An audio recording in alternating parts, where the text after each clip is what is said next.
I should have told you the truth months ago, Mom. But now it doesn't matter anymore, Daniel said.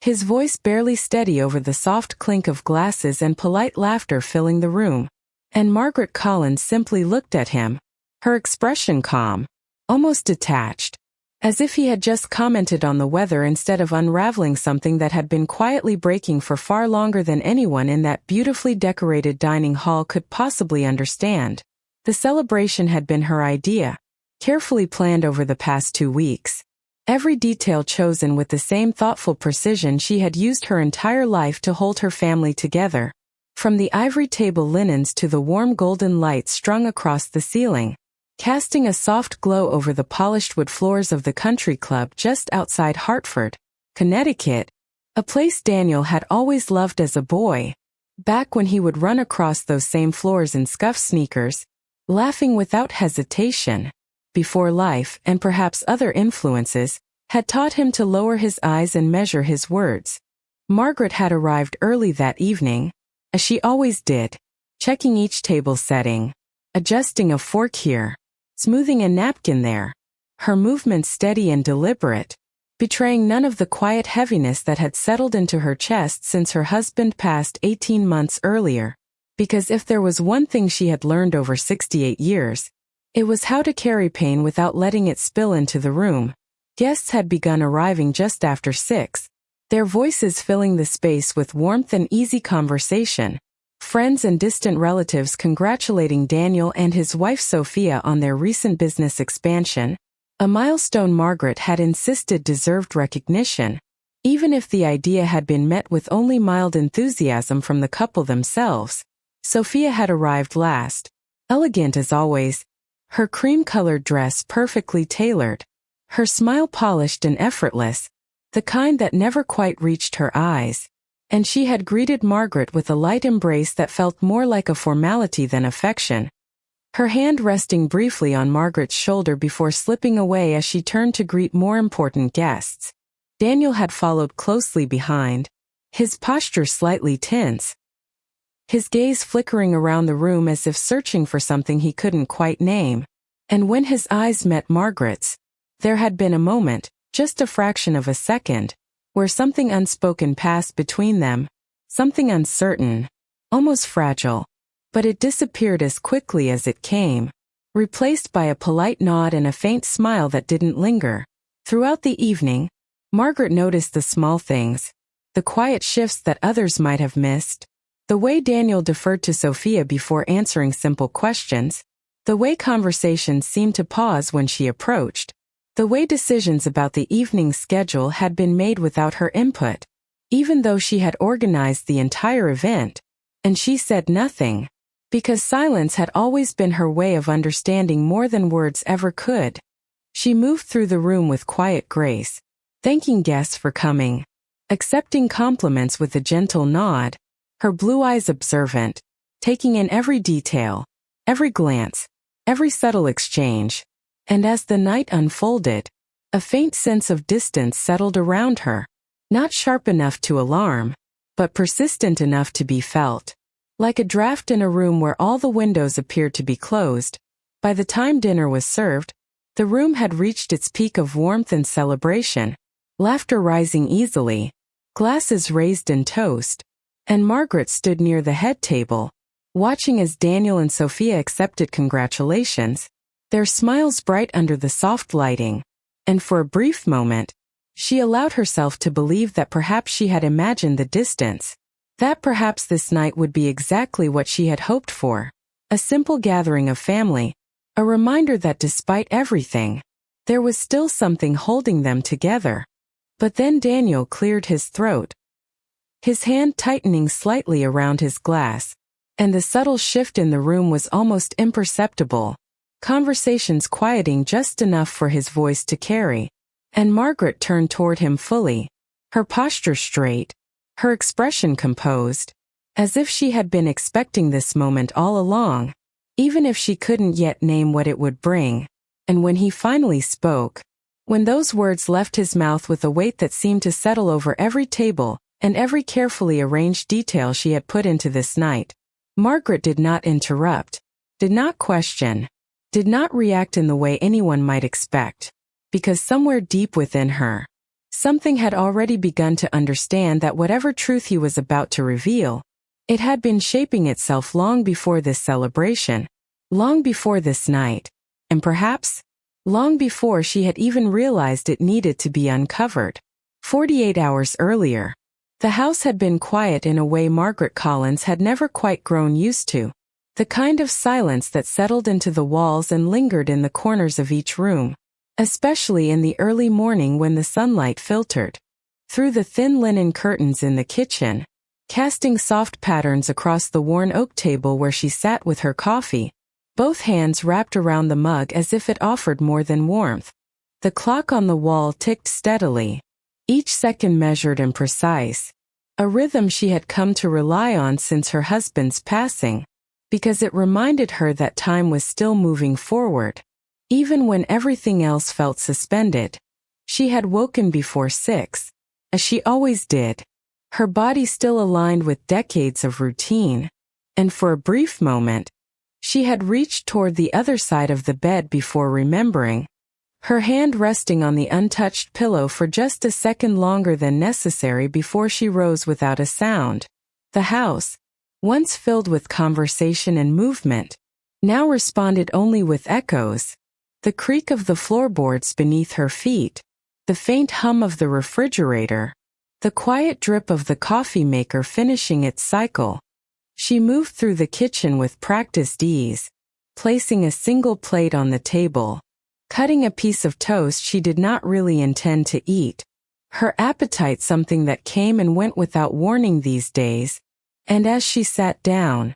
she glanced toward the window that overlooked the backyard, the same yard Daniel had played in as a child, where she had once stood for hours watching him chase a worn baseball across the grass.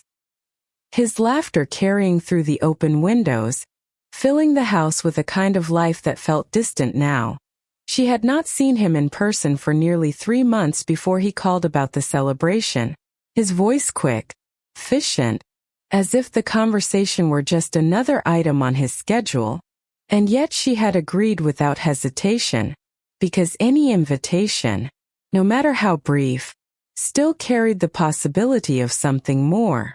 The idea for the event had come together slowly at first, then all at once, as Margaret found herself making lists, calling venues, reviewing menus, each decision made with careful thought, not because she needed the recognition, but because she wanted to create a space where her family might feel like a family again, even if only for a few hours. She had visited the country club 2 days before the event, walking through the empty ballroom with the event coordinator, her steps measured as she imagined where each table would go, how the lights would fall, how the room would feel once it was filled with people, and she had paused near the center of the room, looking around with a quiet sense of purpose, telling herself that this would be a good night, that it had to be. But even then, there had been small things she could not ignore, details that did not quite fit. The way Sophia had responded to her messages with short, delayed replies, the way Daniel had avoided confirming simple arrangements, deferring instead to his wife with phrases that sounded rehearsed, as if he were repeating decisions that had already been made without her.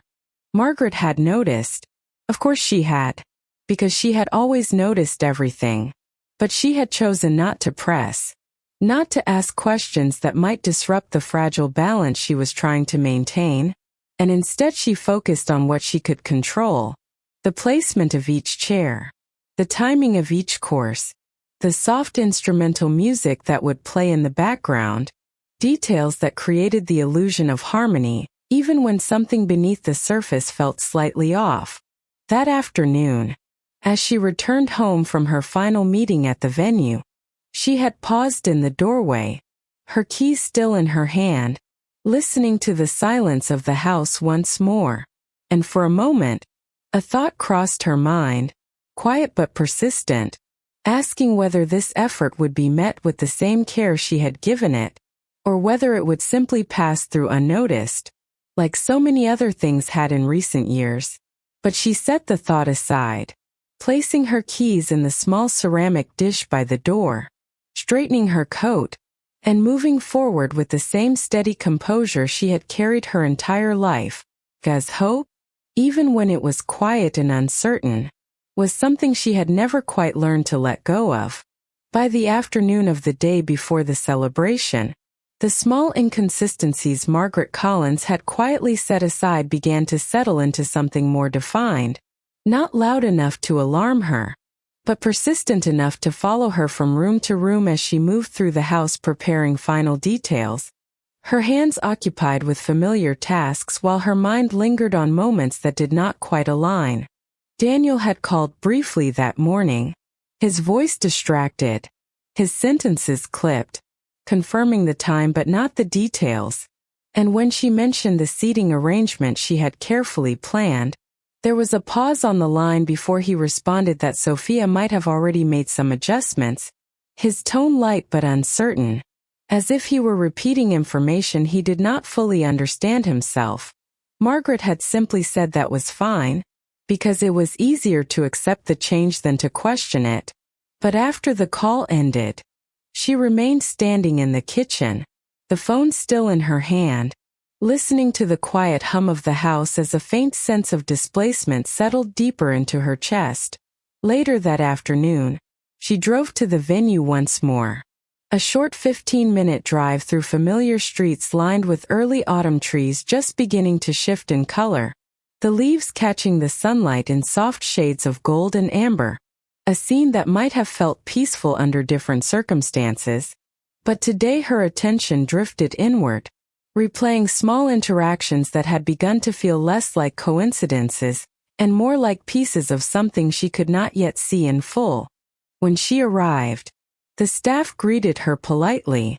but with a slight hesitation she had not noticed before, and as she walked into the ballroom, she paused, her eyes scanning the space with quiet precision, immediately recognizing that several elements had been changed, the head table repositioned, the floral arrangements altered, even the placement of the name cards adjusted in a way that subtly shifted the focus of the room away from where she had originally intended. She approached the event coordinator calmly, asking a simple question about the changes, and the young woman hesitated for just a moment before explaining that Sophia had called earlier with updated instructions, her tone careful, as if she were unsure how much Margaret already knew. And Margaret nodded,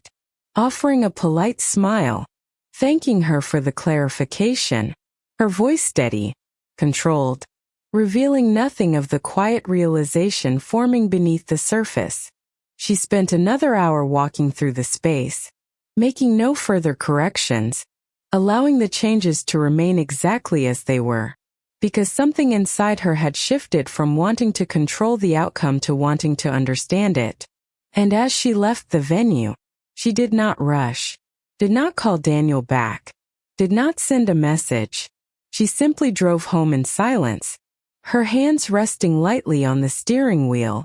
her posture composed, her thoughts moving slowly, deliberately, as if arranging themselves into a pattern she could finally begin to recognize. That evening, as she set a single place at her kitchen table once again, she noticed how natural the solitude had become, how the absence of conversation no longer felt temporary but expected, and she sat down, taking a small sip of her tea, her gaze drifting toward the window as the sky darkened, and for the first time, she allowed herself to consider a possibility she had avoided until now, that the distance she had been sensing was not accidental, not the result of busy schedules or simple misunderstandings, but something intentional, something shaped quietly over time, and she did not react with anger or disbelief, because those emotions required certainty, and what she had instead was something colder, something quieter, an awareness that whatever was unfolding did not begin today, and would not end with a single conversation. And as she finished her tea and stood to clear the table, her movements remained steady, precise, unchanged on the surface, but beneath that calm exterior, a different kind of clarity had begun to take hold. One that did not demand immediate answers, only patience, observation, and the willingness to see what others assumed she never would. That night, Margaret Collins did not turn on the television, did not reach for a book, and did not call anyone. Instead, she sat in the living room with only a small lamp casting a soft circle of light beside her chair. Her hands folded neatly in her lap as she allowed her thoughts to move backward, not in a scattered way, but with a deliberate order, as if she were retracing steps along a path she had walked for years without noticing where it truly led. She began with the early days, when Daniel was still young, when the house had been filled with the steady rhythm of family life, school mornings and weekend dinners, the quiet partnership she had shared with her husband, Thomas, who had always believed in building something stable, something lasting, and together they had done exactly that, saving carefully, investing wisely, choosing a home not for its appearance but for what it could hold over time, memories layered into every wall, every doorway, every small detail that only they understood. After Thomas passed, Margaret had held on to those routines, not out of habit alone, but because they were the last connection to a life that had once felt certain. And in those first months, Daniel had been present in a way that reassured her, visiting often, calling regularly, standing in the kitchen where his father used to stand, his voice softer then, his presence still familiar. And Margaret had believed that despite everything, the foundation they had built together as a family would remain intact.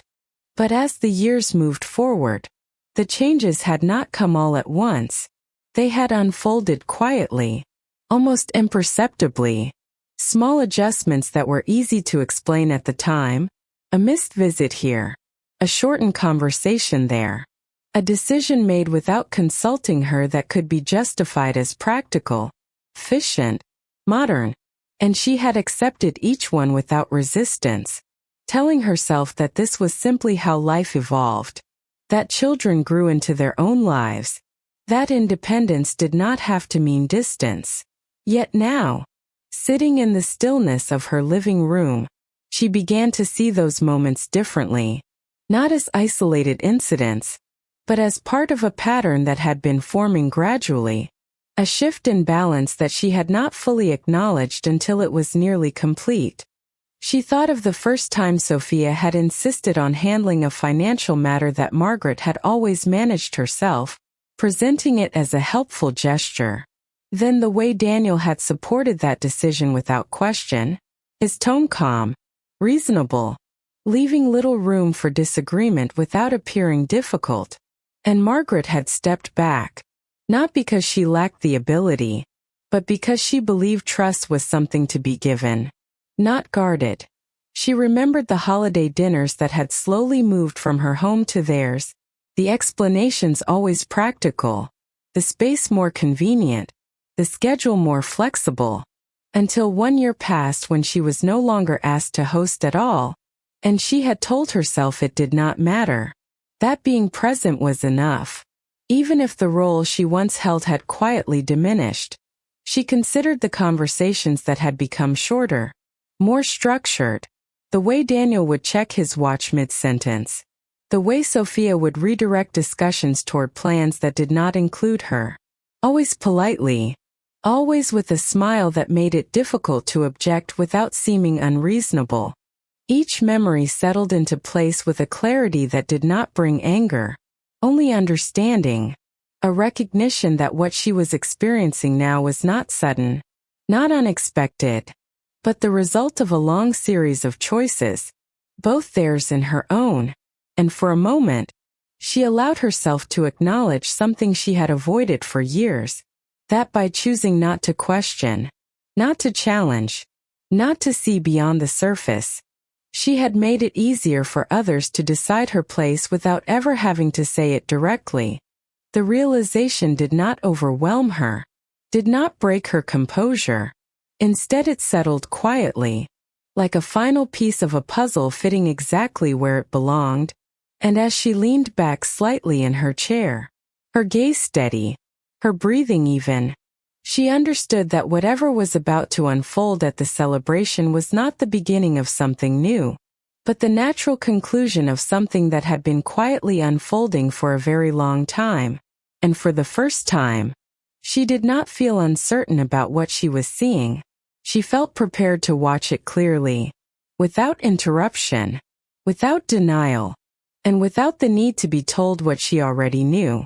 The next morning, Margaret Collins woke with the same quiet clarity that had settled into her the night before. Not heavy, not overwhelming, but steady and precise, like a line drawn cleanly across a page. And as she moved through her usual routine, there was a subtle shift in the way she observed everything around her, as if she were no longer participating in the rhythm of her own life but studying it from a careful distance. She made her coffee, set her plate, and sat at the kitchen table, her posture straight, her movements unhurried, and for a moment, she allowed herself. These were not unfamiliar documents. She had reviewed them many times over the years. Statements, property records, legal confirmations, all organized carefully, all reflecting the life she and Thomas had built together. And yet as she looked at them now,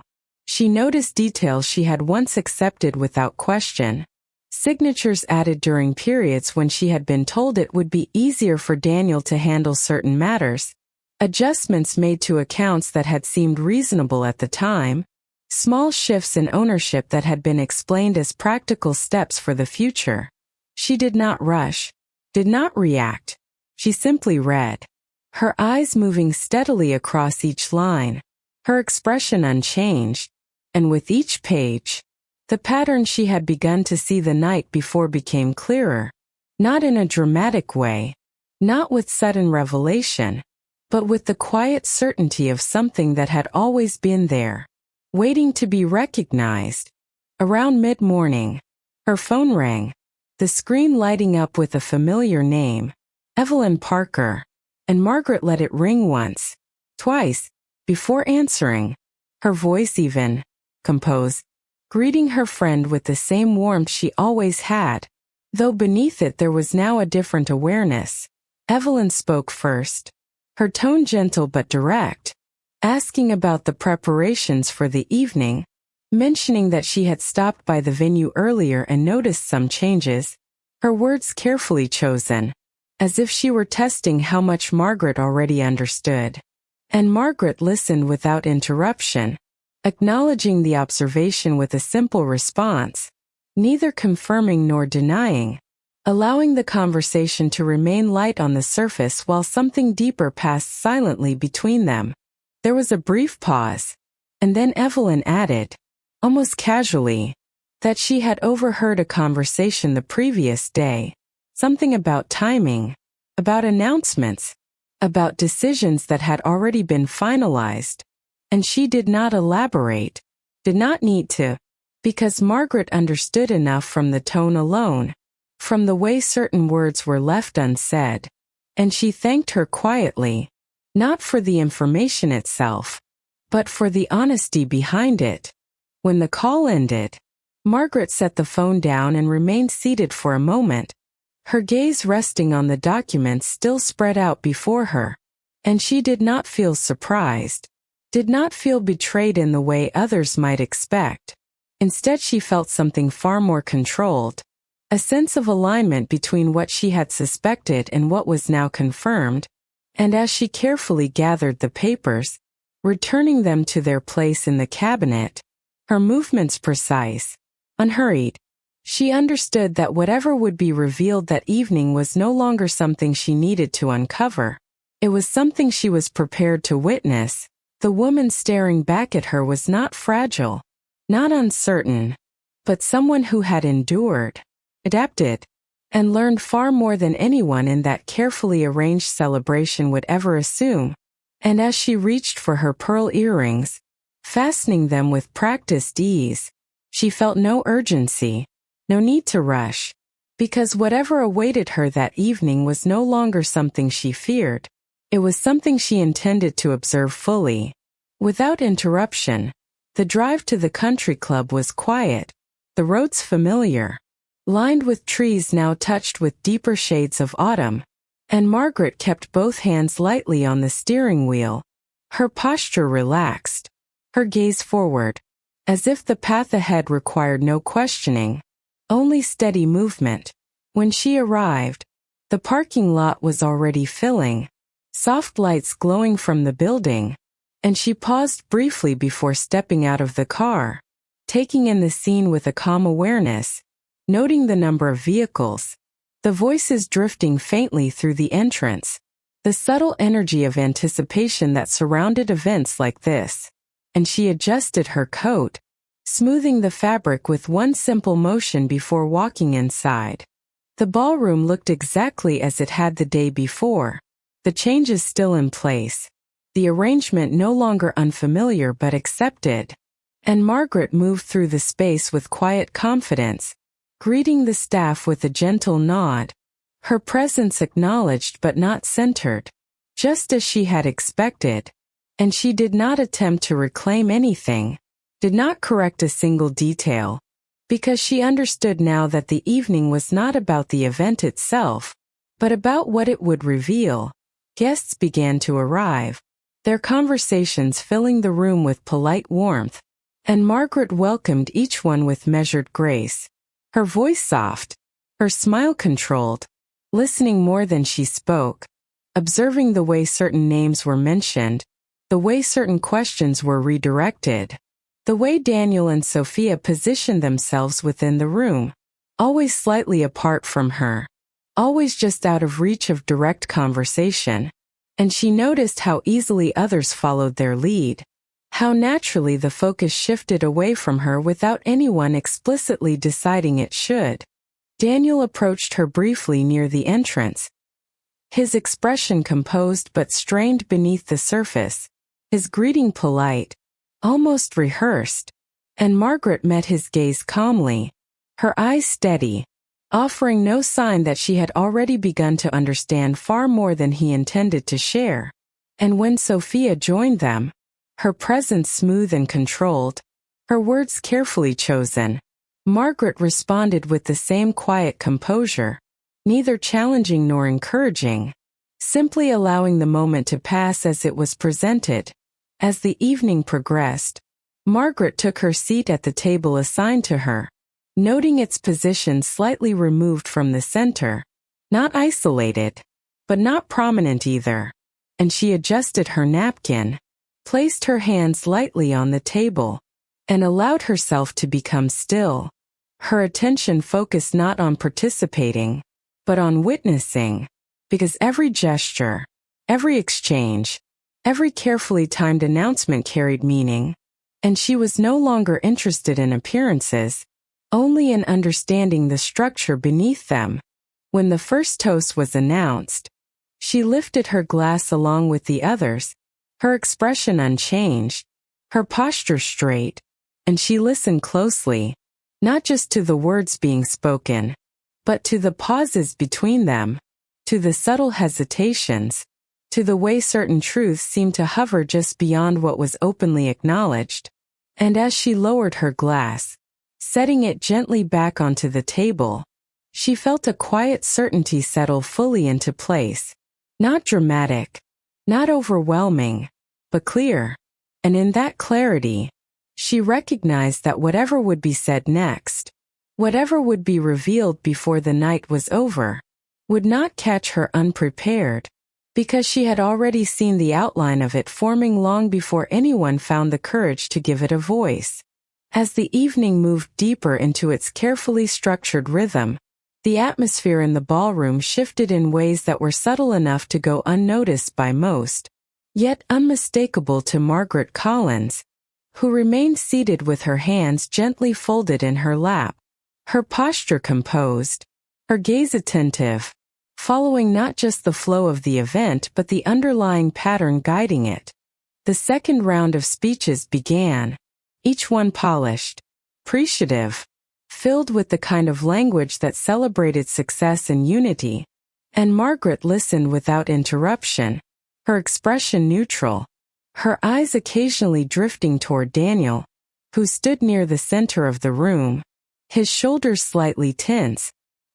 his smile present but not fully settled, as if he were holding something back, waiting for a moment that had not yet arrived. Sophia, standing beside him, appeared entirely at ease, her movements fluid, her interactions precise, guiding conversations with a subtle authority that others responded to without question, and Margaret observed how naturally the room adjusted around her, how attention followed her direction, how decisions seemed to orbit quietly around her presence, and she recognized that this was not new, only more visible now than it had ever been before.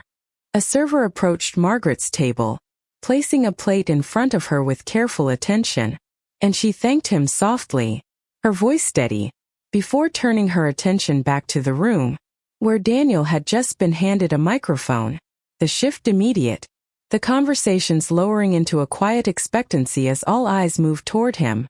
He cleared his throat once, then again, his grip on the microphone tightening slightly, and for a brief moment, his gaze moved across the room before settling on Margaret, and in that instant, something unspoken passed between them. Not a plea, not an apology, but a recognition that whatever he was about to say could not be contained once it was spoken. Margaret did not move, did not look away, her expression unchanged, her presence calm, giving him nothing to resist, nothing to push against, and that stillness seemed to unsettle him more than any reaction might have. He began with familiar words, thanking the guests, acknowledging the support, the shared effort that had led to the success being celebrated, but his voice carried a slight hesitation beneath the surface, a break in rhythm that only grew more noticeable as he continued, and Margaret listened closely, not to the words themselves, but to the spaces between them, to the moments where his voice faltered, where his eyes shifted briefly toward Sophia before returning forward. The room remained attentive, unaware of the tension building beneath the polished surface of the speech, and Margaret felt no urgency, no impulse to intervene, because she understood now that the moment unfolding was not hers to initiate, only to witness. As Daniel paused again, longer this time, the silence stretching just enough to draw attention, he took a breath that seemed heavier than the ones before, his shoulders rising slightly, and when he spoke again, his tone had changed, losing some of its rehearsed quality, becoming something more uncertain, more exposed, and Margaret remained exactly as she was, her hands still, her posture unchanged, her gaze steady, because whatever truth was finally finding its way to the surface, she had already prepared herself to receive it without surprise, without resistance, and without needing to be told what she had understood long before this moment arrived. Daniel's voice lowered as the weight of his own words began to settle over him, the practiced tone slipping further with each sentence until what remained was something far less controlled, something that no longer followed the structure he had intended, and the room responded in kind, the quiet deepening, conversations fading entirely as the attention of every guest fixed on him, drawn not by what he was saying, but by the unmistakable shift in how he was saying it. He paused again, longer this time, his gaze dropping briefly before lifting once more. Not toward Sophia, not toward the audience, but directly toward Margaret, and there was no distance left in that look. No polite separachen. Only a raw acknowledgement that seemed to bridge everything that had been left unspoken for far too long. Margaret did not move, her expression steady, her eyes clear, and in that stillness, she offered no resistance. No invitación. Only presence, allowing him the space to continue without interference. When he spoke again, the words came slower, less measured, as if each one required a conscious decision, and he began to unravel what had been carefully maintained for months, perhaps longer. Speaking of decisions made without full understanding, of documents he had signed believing they were temporary,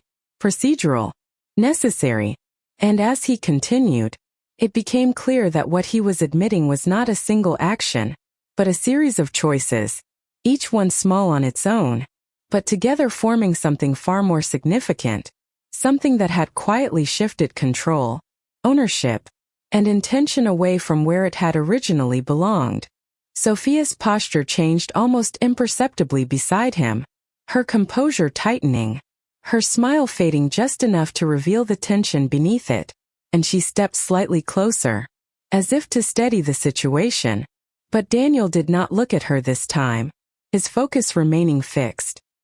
His voice gaining a fragile consistency as he moved through the truth he could no longer contain. Margaret listened without interruption, her hands resting calmly on the table, her breathing even, and there was no surprise in her expression, no visible reaction to the details being revealed, because each admission aligned precisely with what she had already come to understand, not through confrontation, but through observation, through the quiet accumulation of moments that had pointed, again and again, to the same conclusion. The guests exchanged glances, uncertainty moving through the room in subtle waves, the celebration now suspended in a space that no longer felt entirely celebratory, and yet Margaret remained composed, her presence unchanged, as if the shift in atmosphere had no effect on her at all.